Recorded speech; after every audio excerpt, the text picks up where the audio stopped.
Good morning students, मैं संजय डुलगज विकास Bansal academy Bathinda से और हमारे इस ऑफिशियल यूट्यूब चैनल पर आपका हार्दिक अभिनंदन करता हूं और उम्मीद करता हूं आप सभी सहकुशल होंगे।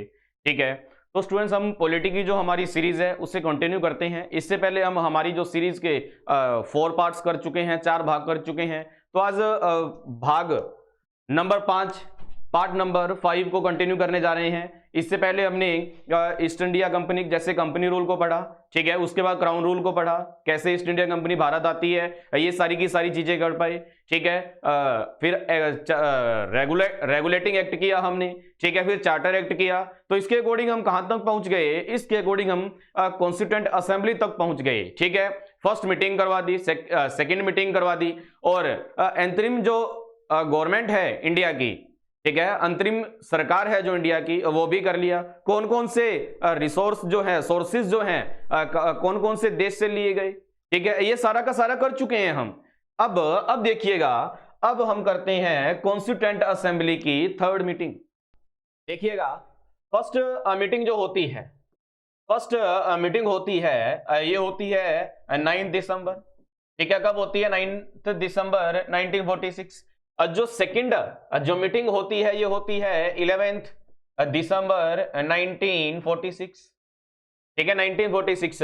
तो अब बात करते हैं, जैसे ये third meeting of Indian constitution. तो ये जो मीटिंग होती है ना डियर स्टूडेंट्स, ये होती है, हाँ जी, ये होती है 30 दिसंबर 1946 में होती है। अब इसको थोड़ा सा डिटेल में कराने का क्या मकसद है, क्या मोटिव है, आइए ध्यानपूर्वक देखिएगा, ध्यानपूर्वक समझिएगा, ठीक है, क्योंकि एग्जाम पॉइंट ऑफ व्यू से बड़ा ही इंपॉर्टेंट है। एग्जाम के रिगार्डिंग यहां से खूब क्वेश्चंस बनते हैं, ठीक है। एग्जाम के अंदर क्वेश्चन आएगा, ऑब्जेक्टिव रेवोल्यूशन जो है, ऑब्जेक्टिव ऑफर जो है, ये कब पेश किया गया, ठीक है ना, कब पेश किया गया? तो ये किया गया 30 दिसंबर 1946 में, ठीक है। कब किया गया? 30 दिसंबर 1946 में किया गया, ठीक है। और ये किसके द्वारा पेश किया गया? तो ये किया गया स्टूडेंट्स पंडित जवाहरलाल नेहरू के द्वारा पेश किया गया, ठीक है। किसके द्वारा पेश किया गया? नेहरू के द्वारा, पंडित जवाहरलाल नेहरू जी के द्वारा पेश किया गया। अब आपके दिमाग में ये चल रहा होगा कि ऑब्जेक्टिव रेवोल्यूशन जो है, ऑब्जेक्टिव ऑफर जो है, इसका मतलब क्या है, ठीक है। ऑब्जेक्टिव का मतलब ये है, इसके अंदर हर एक वो पॉइंट बताया गया था जो इंसान को, जो भारत के नागरिक को, हम आम नागरिक को जीने का अधिकार देते हैं, ठीक है। जैसे धर्म को अपनाने का अधिकार, कि हम नागरिक को ये अधिकार है कि ये कौन कौन सा धर्म अपना सकते हैं, अपनी मर्जी से किसी भी धर्म को अपनाया जा सकता है, ठीक है। और हमें एजुकेशन का अधिकार, ठीक है ना, स्टडी करने का जो अधिकार है, अब बोलने का, किसी के सामने खुद को एक्सप्रेस करने का, अभिव्यक्त करने का जो अधिकार का जो पॉइंट है, ये सारे के सारे, बोलने का जो स्वतंत्रता का अधिकार, बोलने का अधिकार, स्पीच करने का अधिकार, ठीक है ना। तो ये सारे के सारे पॉइंट्स को क्या कहा गया? अब वो कहा गया ऑब्जेक्टिव रेवोल्यूशन कहा गया स्टूडेंट्स, ठीक है ना। तो क्या कहा गया? Objective revolution. इसे ऑब्जेक्टिव ऑफर भी कहा जाता है। ऑब्जेक्टिव ऑफर मतलब प्रस्ताव, ठीक है। कब पास होता है? 30 दिसंबर 1946 में पास होता है। कौन पेश करता है? पंडित जवाहरलाल नेहरू, ठीक है। और ये पास भी हो जाता है, ठीक है ना। हाँ जी, अब आप आगे बढ़ते हैं। हाँ जी, नेक्स्ट देखिएगा। और सबसे पहले तो ये बात करते हैं कि जो कॉन्स्टिट्यूएंट असेंबली है, इसके द्वारा संविधान को कब ऑब्जर्व किया गया, कब स्वीकार किया गया, एक्सेप्ट किया गया, ठीक है। तो सबसे पहले आप बात करते हैं, ये किया गया 26 नवंबर 1949 में स्वीकार किया गया, ठीक है, स्वीकार किया गया। और लागू कब किया जाता है, इंप्लीमेंट कब किया जाता है? तो वो देखिएगा 26 जैन 1950, ठीक है। और 26 जैन को डे मनाया जाता है, रिपब्लिक डे। डे मनाते हैं स्टूडेंट्स, रिपब्लिक डे, गणतंत्र दिवस, ठीक है, क्योंकि भारत क्या बना था? एक गणतंत्र बना था, ठीक है, एक रिपब्लिक बना था भारत, ठीक है। हाँ जी, तो ये क्या हुआ, यहां पर इंप्लीमेंट किया गया, लागू किया गया, और ये क्या किया गया? एक्सेप्ट किया गया, आप समझ पा रहे होंगे स्टूडेंट्स, ठीक है। ये क्या किया गया, इंप्लीमेंट, तो ये इंप्लीमेंट किया गया। तो एक्सेप्ट करने से पहले, इंप्लीमेंट करने से पहले, तो ये सारी की सारी ये जो इंपॉर्टेंट जो 5 जो कार्य हैं, इंपॉर्टेंट जो 5 मुख्य कार्य हैं वो किए गए, ठीक है। फर्स्ट कौन सा, राष्ट्रीय जो ध्वज है, नेशनल जो फ्लैग है, ठीक है, वो कब स्वीकार किया गया, तो वो किया गया 26 जुलाई 1947 में। कब किया गया स्टूडेंट्स, ये किया गया 22 जुलाई 1947 के अंदर, ठीक है। हाँ जी, नेक्स्ट नेशनल एंथम, ठीक है, नेशनल एंथम, नेशनल एंथम जिसे हम जो हमारा उच्चारण करते हैं जन गण मन, इसका जो प्रोनाउंसिएशन करते हैं जन गण मन, इसे क्या कहा जाता है, नेशनल एंथम कहा जाता है स्टूडेंट्स, ठीक है। तो इसे कब अडॉप्ट किया गया, तो इसे किया गया 24 जैन 1950 में किया गया। कब किया गया स्टूडेंट्स, 24 जैन 1950 में, ठीक है। और नेशनल सॉन्ग, ठीक है, नेशनल सॉन्ग जिसका उच्चारण वंदे मातरम, ठीक है, तो उसे कब अडॉप्ट किया गया, 24 जैन 1950 में किया गया इसका उच्चारण। समझ पा रहे होंगे, उम्मीद है जितना भी करवाया गया समझ आ रहा होगा सभी को, ठीक है। हाँ जी, तो डॉक्टर राजेंद्र प्रसाद को इंडिया का क्या बनाया गया, फर्स्ट प्रेसिडेंट अपॉइंट किया गया।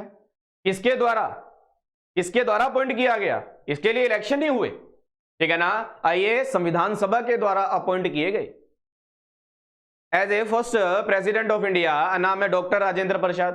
तो वो कब किए गए, 24 जैन 1950, ठीक है। एक चीज ध्यान से समझिएगा, मैंने बोला 26 नवंबर 1949 एक्सेप्ट करने से पहले, ठीक है। तो एक्सेप्ट करने से पहले कौन सी चीज हुई, वो होती है स्टूडेंट्स, नेशनल फ्लैग को अडॉप्ट किया जाता है 1947 में, ठीक है, 22 जुलाई 1947 में, ठीक है। बाकी के जितने कार्य होते हैं वो कब होते हैं, इसका इंप्लीमेंट करने से पहले, भारत के संविधान को लागू करने से पहले, ठीक है ना। हाँ, भारत के संविधान को लागू करने से पहले होते हैं।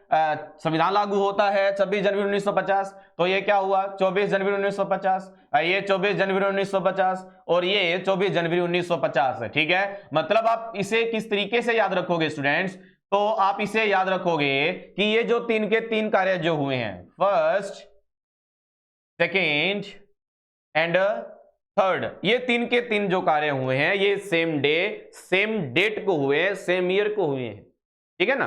हाँ जी, नेक्स्ट, अब जिस दिन संविधान लागू होता है ना, उस दिन क्या अडॉप्ट किया जाता है, नेशनल एम्बलम, ठीक है। इसे हम सिंबल भी कह सकते हैं, ठीक है ना, प्रतीक चिन्ह कहते हैं जिसे। नेशनल एम्बलम वाज अडॉप्ट, ये कब किया गया, जब भारत का संविधान लागू हुआ 26 जन 1950 में, 26 जनवरी 1950। बात को समझ रहे होंगे सभी, ठीक है। हाँ जी, अब नेक्स्ट बात करेंगे, यहां पर थोड़ा सा हम इससे पहले कुछ और पढ़ लेते हैं। कुछ और का मतलब कॉन्स्टिट्यूएंट असेंबली, जो थर्ड असेंबली, भारत का संविधान लागू हुआ, संविधान इससे पहले कुछ और चीज हुई थी, ठीक है। जैसे 15 अगस्त 1947 को भारत आजाद होता है, ठीक है। 15 अगस्त 1947 को भारत क्या होता है, आजाद होता है, ठीक है। इसके ठीक 14 दिन बाद, इसके ठीक 14 दिन बाद 29 अगस्त 1947 को कॉन्स्टिट्यूएंट असेंबली की मीटिंग होती है, ठीक है। कॉन्स्टिट्यूएंट असेंबली की मीटिंग होती है, ठीक है। मीटिंग में क्या होता है, 2 प्लान आते हैं। कितने प्लान आते हैं, 2 प्लान आते हैं, ठीक है। और वो प्लान का नाम क्या है, माउंटबेटन प्लान। अब वो है माउंटबेटन प्लान, फर्स्ट है माउंटबेटन, और जो सेकंड है डिकी बर्ड प्लान, वो है डिकी बर्ड प्लान, ठीक है। कौन सा है, डिकी बर्ड प्लान, क्या है, डिकी बर्ड प्लान, ठीक है। लेकिन यहां से जो इंपॉर्टेंट है ना, अब वो कौन सा है, Dickie Bird plan, Dickie Bird plan, ठीक है। इसके अंदर क्या हुआ, इसके अंदर जो हुआ, इंडियन कॉन्स्टिट्यूएंट असेंबली जो थी, ठीक है, इंडियन कॉन्स्टिट्यूएंट असेंबली जो थी, इसे कितने पार्ट्स में डिवाइड कर दिया गया स्टूडेंट्स? इसे 2 पार्ट्स में डिवाइड कर दिया गया। ठीक है, 2 पार्ट्स में डिवाइड कर दिया गया। इसमें क्या हुआ, 299 जो सीट्स थी वो इंडिया को दे दी गई, और बाकी जो रहती है 90, ये किसे दे दी गई? ये दे दी गई पाकिस्तान को। ठीक है, ये किसे दे दी गई? पाकिस्तान को। ठीक है, तो कॉन्स्टिट्यूएंट असेंबली 2 भागों में बंटी थी। कब बंटी? 29 अगस्त 1947 को, आजाद होने के ठीक 14 दिन बाद। ठीक है, 2 भागों में बंटी। जो टोटल जो सीट थी वो कितनी थी कॉन्स्टिट्यूएंट असेंबली की? तो वो थी 389। कितनी थी? 389। ठीक है, 389 में से क्या हुआ, 299 किसे मिल गई? इंडिया को मिल गई, और 90 किसे बांट दी? पाकिस्तान को। कॉन्स्टिट्यूएंट असेंबली जो पाकिस्तान के हिस्से में चली गई। बात को समझ रहे होंगे सारे के सारे, ठीक है ना? हाँ जी। अब नेक्स्ट बात करेंगे। सबसे पहले क्वेश्चन यहां से ये बनता है कि भारत का जो संविधान है, ठीक है, भारत का जो संविधान है ये किसके द्वारा लिखा गया? ठीक है, किसके द्वारा लिखा गया? तो लिख लीजिए, प्रेम बिहारी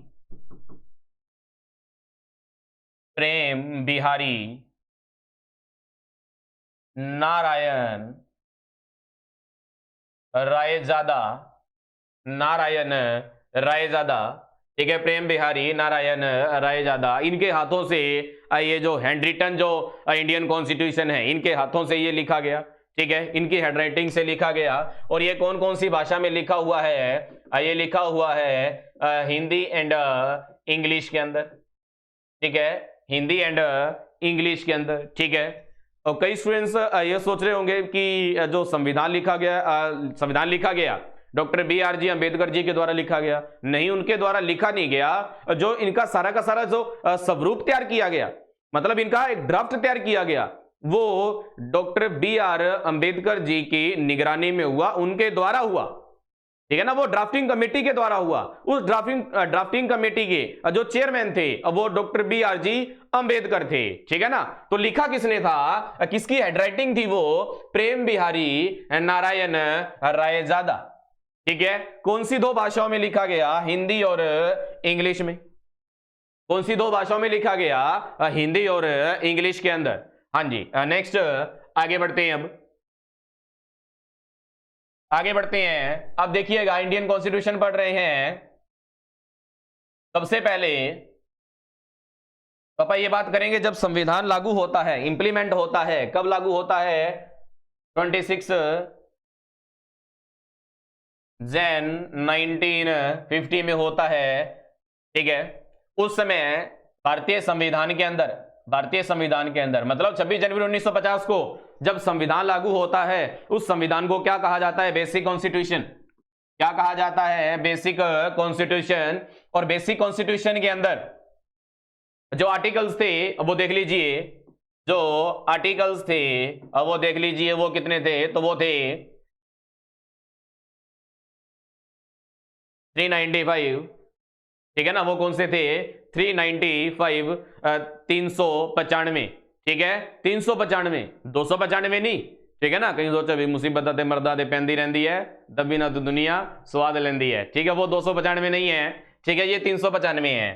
ठीक है, हाँ जी। तो ये पार्ट लिखिएगा, पार्ट मतलब भाग कितने थे? ठीक है, तो इसके अंदर जो भाग थे 22। ठीक है, और जो शेड्यूल, ठीक है, जो शेड्यूल थे वो देख लीजिए, वो कितने थे? वो थे 8। ठीक है, शेड्यूल जिसे कहा जाता है, हिंदी में लिख लेंगे अनुसूचियां। ठीक है, हिंदी में लिख लेंगे अनुसूची, इसको हिंदी में लिख लेंगे भाग, और इस आर्टिकल को हिंदी में लिख लेंगे अनुच्छेद। ठीक है, बेसिक कॉन्स्टिट्यूशन के अंदर जो अनुच्छेद थे वो 395, और जो भाग थे अब वो कितने थे? 22। ठीक है, जो अनुसूचियां थी वो कितनी थी? 8 थी। ठीक है, हाँ जी। अब ये तो था बेसिक कॉन्स्टिट्यूशन। अब बात करते हैं मॉडर्न कॉन्स्टिट्यूशन की। मॉडर्न कॉन्स्टिट्यूशन मतलब आज का संविधान, आज के समय वर्तमान में जो संविधान है उसे कहते हैं मॉडर्न कॉन्स्टिट्यूशन। तो मॉडर्न कॉन्स्टिट्यूशन के अंदर जो आर्टिकल है ठीक है, अब वो लिख लीजिए 470। ठीक है, अब वो कितने हैं 470। हाँ जी 470 पार्ट्स जो हैं, भाग जो हैं, ठीक है वो लिख लीजिए 25। शेड्यूल जो है वो कितनी है 12। मॉडर्न कॉन्स्टिट्यूशन के अंदर जो संविधान है, मॉडर्न कॉन्स्टिट्यूशन के अंदर जो संविधान है, संविधान आर्टिकल जो है, ठीक है वो है 470, भाग जो है वो है 25। ठीक है, हाँ जी अनुसूचियां कितनी है 12। अनुसूचियां को क्या कहा जाता है, शेड्यूल कहा जाता है। ठीक है, हाँ जी नेक्स्ट बात करते हैं। उम्मीद है सभी को क्लास समझ आ रही होगी। ठीक है, चैनल को लाइक जरूर कीजिएगा, सब्सक्राइब जरूर कीजिएगा, ठीक है ना, और साथ के साथ शेयर भी जरूर कीजिएगा। हाँ जी नेक्स्ट पढ़ेंगे हम पार्ट फर्स्ट। ठीक है, पार्ट फर्स्ट के अंदर टोटल कितने आर्टिकल आती हैं, आर्टिकल 1 से 4, 1 2 4। ठीक है, आर्टिकल नंबर 1 से 4 आते हैं भाग नंबर फर्स्ट में। ठीक है, और भाग नंबर फर्स्ट में क्या बताया गया है, the union and it's territory. ठीक है, क्या है, the union and it's territory कहा जाता आता है पार्ट फर्स्ट के अंदर। पार्ट फर्स्ट के अंदर जो आर्टिकल है कितने 1 से 4। ठीक है, 1 से 4। तो बात करते हैं आर्टिकल नंबर फर्स्ट की, थोड़ा सा ध्यान से देखिएगा क्लास को। ठीक है, हाँ जी first, India shall be a union of states. ठीक है ना, ये ध्यानपूर्वक सीखने की कोशिश कीजिएगा। ठीक है, यहां से क्वेश्चन खूब बनते हैं। India shall be a union of states. ठीक है, क्या कहा जाता है कि भारत किसका राज्य है, राज्यों का क्या है, संघ है। किसका संघ है, राज्यों का ये संघ है। ठीक है, राज्यों का संघ है। अब ये देखिए संघ बहुत से प्रकार के होते हैं, बहुत से कितने प्रकार के। ठीक है, तो जो संघ है, जो यूनियन है कितने प्रकार की होती हैं, 3 प्रकार की। ठीक है, कितने प्रकार की होती हैं, 3 प्रकार की। तो फर्स्ट लिखिएगा स्टूडेंट्स। हाँ जी, फर्स्ट कहा जाता है इसे कन्फेडरेशन। फर्स्ट कहा जाता है कन्फेडरेशन। ठीक है, सेकंड लिख लीजिए फेडरेशन। सेकंड लिख लीजिएगा फेडरेशन। थर्ड लिखिए यूनियन। ठीक है, तो ये 3 प्रकार की क्या होती हैं, स्टेट होती हैं। स्टेट कितनी प्रकार की होती हैं, 3 प्रकार की होती हैं। स्टेट कितनी प्रकार की होती हैं, 3 प्रकार की। इससे पहले मैंने बाय मिस्टेक मैंने यूनियन बोल दिया कि यूनियन कितने प्रकार की होती है। ठीक है, इसके लिए हम क्षमा प्रार्थी है, क्षमा चाहते हैं। ठीक है, यूनियन की जगह आप स्टेट कर लीजिएगा। स्टेट कितने प्रकार की होती है, 3 प्रकार की होती है। ठीक है, फर्स्ट लिखिए कन्फेडरेशन, सेकंड है फेडरेशन, और थर्ड है यूनियन। ठीक है, थर्ड क्या है, यूनियन। अब कन्फेडरेशन का मतलब समझिएगा ध्यान से। कन्फेडरेशन का मतलब क्या होता है, कन्फेडरेशन का मतलब हिंदी वाले लिख लेंगे परिसंघ। क्या लिख लेंगे, परिसंघ लिख लेंगे, वो वाली परी नहीं। ठीक है, वो वाली परी नहीं, उस परी के संग नहीं। एक बार जॉब लग जाइए, ठीक है ना, उस परी की तरफ बाद में ध्यान दीजिएगा। ठीक है ना, अब फिलहाल परिसंघ, कन्फेडरेशन को क्या कहा जाता है, परिसंघ। ठीक है, परिसंघ वो राज्य होते हैं, वो स्टेट होते हैं जिसके आसानी से टुकड़े किए जा सकते हैं। आसानी से टुकड़े करने का मतलब आसानी से इसे बहुत से 1 2 3 4 भागों में उस राज्य को बांटा जा सकता है। ठीक है ना, जैसे हुमायूं के समय में अफगानिस्तान था, और उसके बाद कुछ ही समय बाद जैसे शाहजहां आता है अफगानिस्तान को अलग कर देता है। ठीक है ना, तो इस स्थिति में इसे क्या कहा जाएगा, कौन सा राज्य कहा जाएगा। जैसे मुगलों के समय में ये अपनी मर्जी से छोटे छोटे राज्यों को अपना राज्य अपना लेते थे। ठीक है, अपनी मर्जी से इसको राजधानी बना लिया। जिसका राज आता, जिस सुल्तान का राज आता, जिस मुगल का राज आता, वो कहता ये मेरी राजधानी है। ठीक है ना, ये मेरी राजधानी है। छोटे छोटे टुकड़ों में क्या ये इस एरिया से लेके इस एरिया तक मेरा राज रहेगा। ठीक है, क्या उसके लिए उसे एग्रीमेंट करवाना पड़ता या किसी से पूछना पड़ता? बिल्कुल नहीं। क्यों नहीं पूछना पड़ता? क्योंकि वो उस समय उसका रूल चल रहा है, वहां शासन कर रहे हैं, रूल राज कर रहे हैं। ठीक है ना, राजा है खुद वो राजा किससे पूछेगा? किसी से नहीं पूछेगा। तो अपनी मर्जी से राज्यों को क्या कर देते थे, बंटवारा कर देते थे। 1 से 2, 2 से 3, 3 से 4। ठीक है ना, जो आसानी से टूट जाए, कोई एग्रीमेंट करवाना ना पड़े, कोई संधि ना हो, कोई ट्रीटी ना हो। ठीक है ना। तो वो क्या कहलाता है, कन्फेडरेशन। जिसके आसानी से टुकड़े हो जाए, भाग हो जाए, तो वो क्या कहलाता है, कन्फेडरेशन कहलाता है स्टूडेंट्स। ठीक है, हाँ जी, उम्मीद है कन्फेडरेशन का मतलब सभी को समझ लगा होगा। हिंदी वाले कन्फेडरेशन को परिसंघ लिख लेंगे। ठीक है, हाँ जी। नेक्स्ट देखिएगा आप, नेक्स्ट है नेक्स्ट फेडरेशन। ठीक है, हाँ जी, नेक्स्ट है फेडरेशन। फेडरेशन क्या है, ये टूट तो सकता है लेकिन इतनी आसानी से नहीं। क्या ये कैसे टूट सकता है, ठीक है, इसके लिए क्या करवाना पड़ता है, क्या करना पड़ता है, एग्रीमेंट। ठीक है, क्या करना पड़ता है, ट्रीटी। ठीक है ना, एग्रीमेंट करना पड़ता है, ट्रीटी करनी पड़ती है, इस पर साइन करवाने पड़ते हैं। ठीक है, फेडरेशन जैसे आपने नाम सुना होगा, यूएसएसआर। ठीक है, नाम सुना होगा यूएसएसआर। ठीक है, यूएसएसआर। हाँ जी, देखिए, union Soviet of socialist Republic. ठीक है, ये बहुत बड़ा एक देश हुआ करता था। ठीक है, अब वो देश कौन सा था, ये फेडरेशन। कौन सा देश था ये, फेडरेशन देश था। ठीक है, अब इसके एक समय में कितने भाग हो जाते हैं, 15 भाग हो जाते हैं। अब 15 भागों में बंट जाता है ये। ठीक है ना, कितने भागों में बंट जाता है, 15 भागों में बंट जाता है। और सबसे बड़ा जो भाग है वो कौन सा था, वो था रशिया। सबसे बड़ा जो भाग था वो कौन सा था, रशिया था। ठीक है, सबसे बड़ा भाग रशिया। ठीक है, मतलब इसके लिए बाहर जाने के लिए, इसके टुकड़े करने के लिए इसका क्या हुआ, एग्रीमेंट हुआ, ट्रीटी हुआ। इसके टुकड़े करने के लिए, या बहुत से टुकड़ों, बहुत से राज्य या बहुत से जो ऑर्गेनाइजेशन होते हैं उसमें उसको एक करने के लिए क्या होगा, एग्रीमेंट होगा, ट्रीटी होगा। ठीक है ना, टुकड़े हो भी सकते हैं और टुकड़े वापिस एक भी हो सकते हैं। उसे क्या कहा जाता है, क्या कहा जाता है, फेडरेशन कहा जाता है।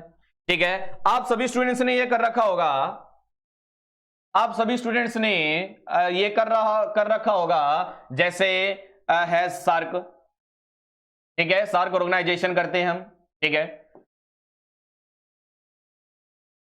सार्क, फीफा, ठीक है, ब्रिक्स। तो ये सारी की सारी क्या है, ये है सारी की सारी फेडरेशन है।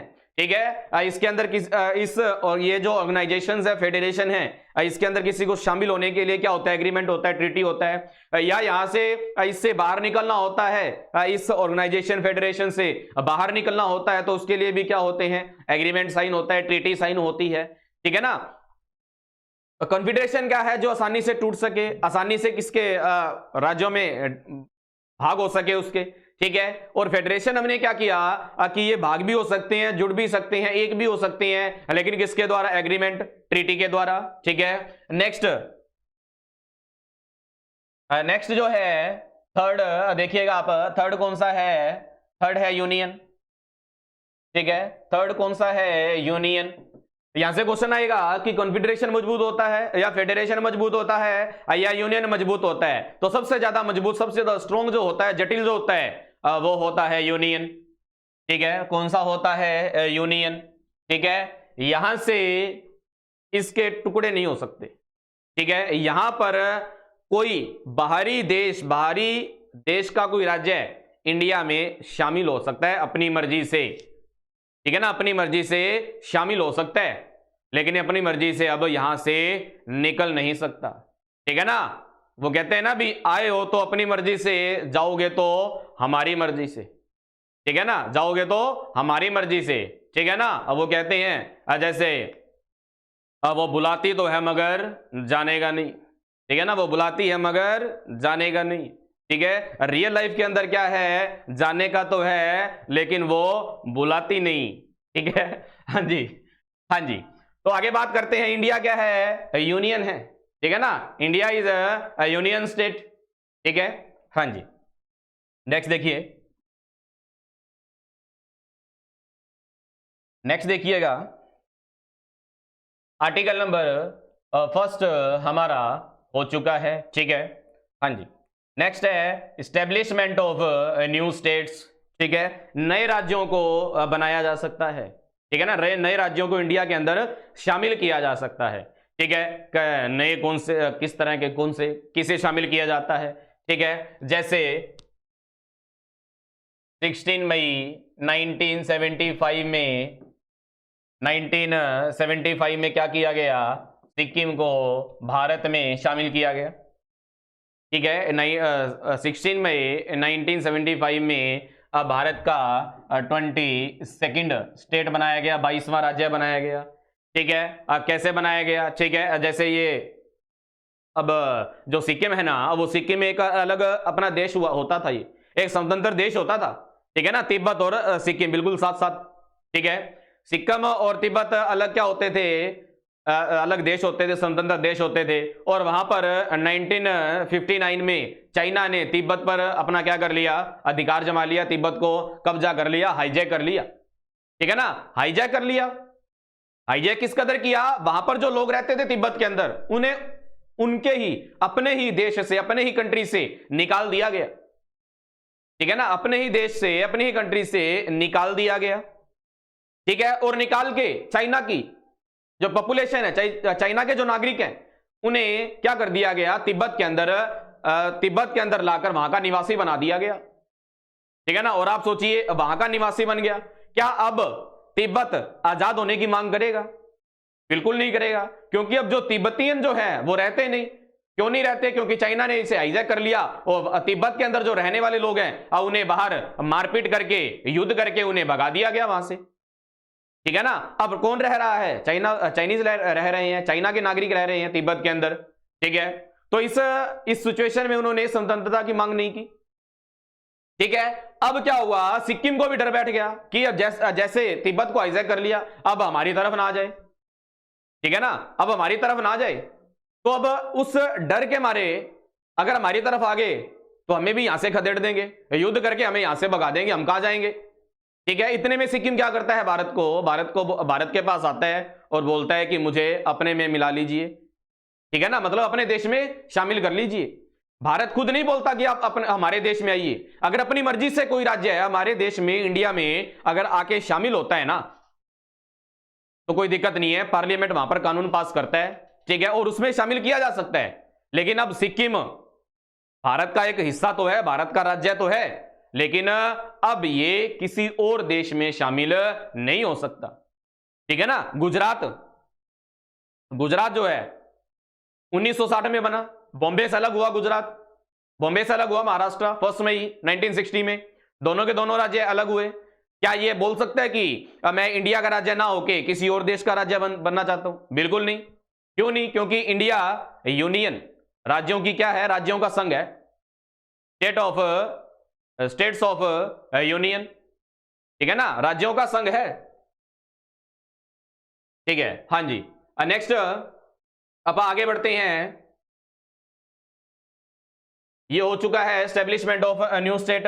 नेक्स्ट देखिएगा,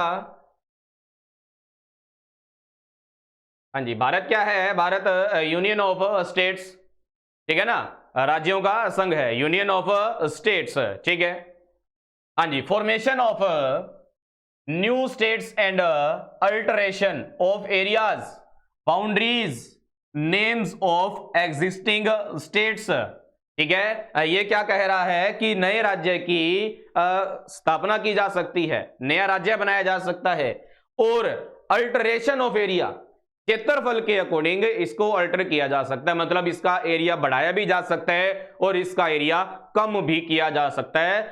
अल्टरेशन का मतलब ये है बाउंड्री, जो उस राज्य की सीमा है, और नेम, क्या उसका नेम भी क्या किया जा सकता है, बदला जा सकता है। जैसे यूपी है, यूपी का नाम बदला जा सकता है, बिल्कुल बदला जा सकता है। कौन से आर्टिकल में है? आर्टिकल नंबर 3 में।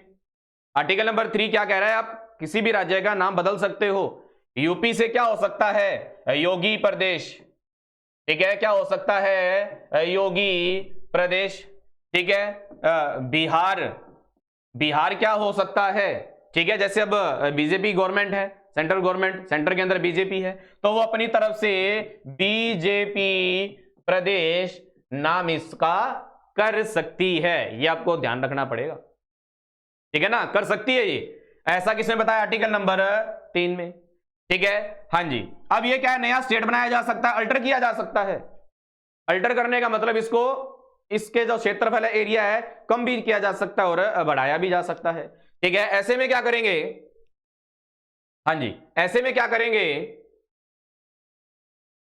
जैसे आप देखोगे बिहार, बिहार से एक टुकड़ा अलग किया गया, क्षेत्रफल मतलब इसका अल्टर किया गया एरिया, ठीक है। जैसे एक टुकड़ा था बिहार, इसके कितने टुकड़े बना दिए गए? 2 टुकड़े बना दिए गए। और दूसरा टुकड़ा था जो, अब वो किस नेम से जाना जाने लगा?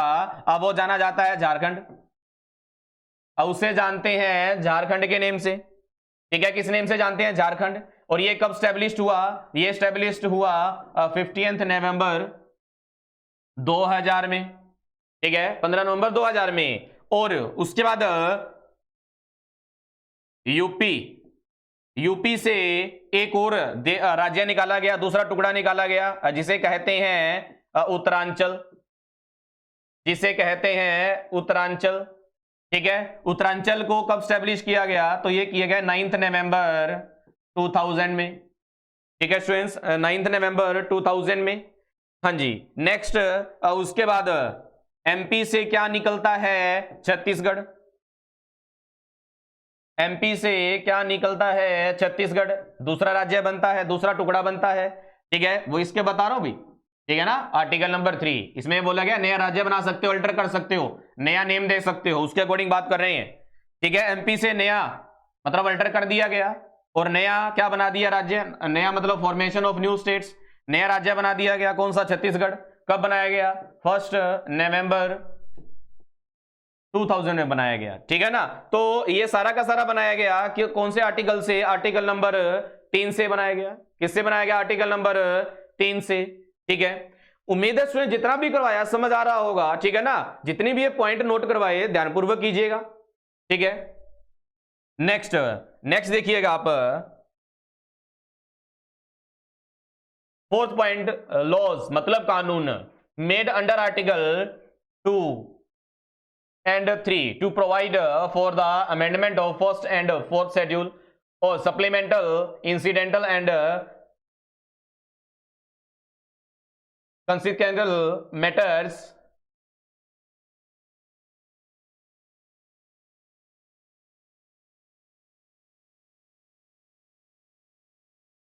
हाँ जी, अब देखिएगा, अब ये क्या कह रहा है? फोर्थ आर्टिकल ये कह रहा है कि 2 और आर्टिकल नंबर 2 एंड 3, 2 एंड 3 अगर अप्लाई किए जाते हैं, लागू किए जाते हैं, नया राज्य बनाया जाता है, अल्टर किया जाता है, नया नाम बनाया जाता है, तो अगर इसके दौरान राष्ट्रपति कोई किंतु परंतु करता है तो उसे क्या कर दिया जाएगा? उसे हटाया जा सकता है। मतलब मजबूरन यहां पर प्रेसिडेंट मजबूर है इस पर साइन करने के लिए, ठीक है ना। कौन? प्रेसिडेंट अगर ये लागू हो रहा है तो प्रेसिडेंट यहां पर साइन करने के लिए मजबूर है, ये मना नहीं कर सकते।